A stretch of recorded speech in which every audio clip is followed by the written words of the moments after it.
There are a lot of ways to be a leader. Our country's been at war now for forever.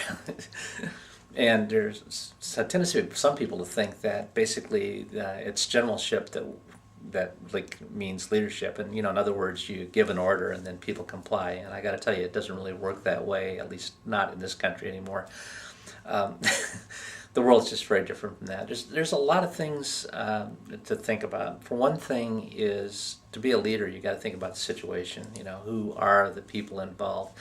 Are they new, don't know what they're doing? Are they experienced? Are they basically professionals that you can't do without? It gets down to what is the situation in which you're leading. Is this a situation where if people don't do exactly things in the right way, there's going to be a disaster? That's a different sort of thing. Um, do you need to build long-term relationships? So it's all situational.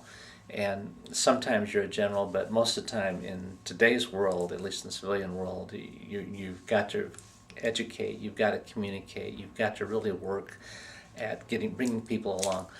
The the sources of power, basically, there's charisma, there's position, there's all these things. But the reality of it is that legally, if you are the supervisor, you're the superior. Legally, you have the right to tell people what to do. As long as you do it, it's got to be a legal order. But you can give orders, and people legally are supposed to do what you say. And if they don't, it's called insubordination. Insubordination is always grounds for dismissal, but you don't want to get to there. But just be aware of that. I mean, basically, that's the supreme source of power. And it's nice to be charismatic. It's nice to be beautiful. But the reality of it is that most people don't have all of those skills.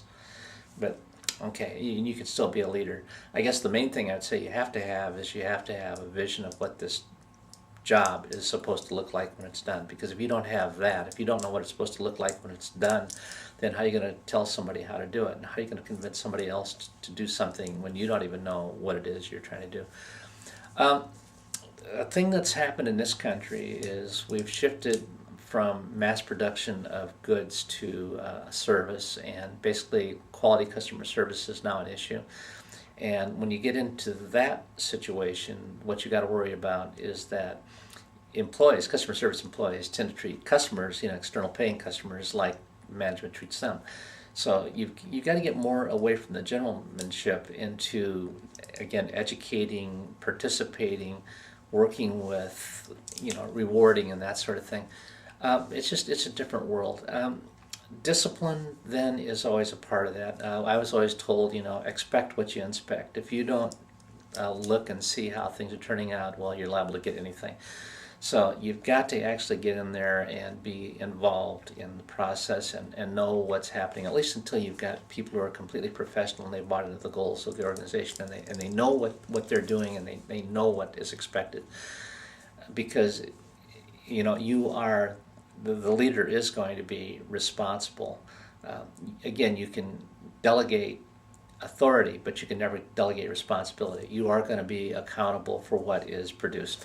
So, leadership, it's not really necessarily generalship, okay? It's more now how you get people along. There's an awful lot now of education, communication, convincing.